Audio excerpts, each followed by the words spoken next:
একটা দিনও সময় নেই হাতে? না নেই। উফ, কত যে কাজ, কি যে করি আমি।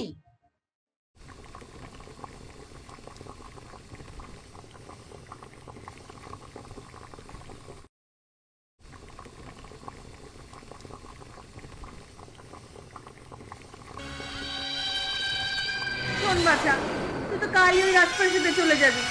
তা আমাদের কটা কাজ আছে বুঝলি, সেগুলো একটু করে দিস তো বাপু। বলো না তোমা, কি করতে হবে? আমি সব করে দিচ্ছি। যাও তো বাপু, ওই বাইরে চাতালে যে পিপেখানা রেখেছি, ওই পিপের মধ্যে ঢুকে একটু পরিষ্কার করে দিও তো। যাও যাও। ও, এই কথা, আমি এক্ষুনি যাচ্ছি।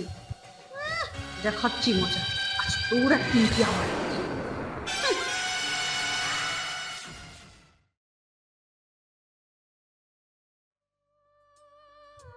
কি রে জবা, এই চালার মধ্যে ঢুকে